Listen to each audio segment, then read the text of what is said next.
American Express has hit a rough patch, but the CEO has consistently said the company's business model is not broken. Investors will find out tomorrow if that's true and whether the worst is over for the financial services firm.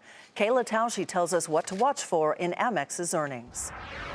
American Express is fond of referencing its successful transition from a freight company more than a century ago, but the payments processor is now facing a modern and very long to-do list, and investors hope Wednesday, when it reports earnings, it can prove it's making progress. First, it's trying to upend its business model. Amex currently gets more than 3/4 of its revenue from merchant transaction fees and annual fees that customers pay for its cards. The company wants to get a bigger share of that from interest paid on loan balances, similar to big banks that issue credit cards.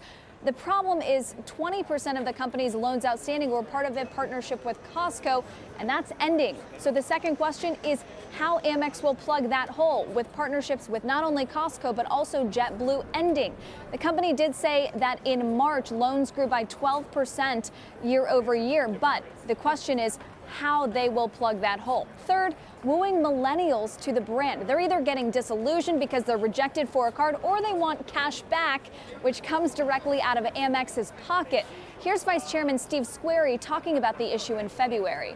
We have to figure out what's the right product with the right risk profile to bring millennials in, because I do believe that they do want the product, but once we turn them down, we're not going to get a second chance at them.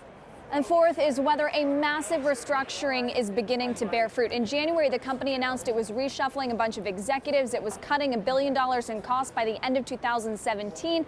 In recent weeks, Amex identified which roles would be cut. A spokesperson said there will continue to be restructuring changes throughout the year. American Express shares have lagged the most on the Dow in the last 12 months, down 18%, much of that coming after its last earnings report in January, with some high-profile investors like Value Act finally throwing in the towel. We'll see Wednesday after the bell whether Amex investors have found a reason to get back in. For Nightly Business Report, I'm Kayle Tausche in New York.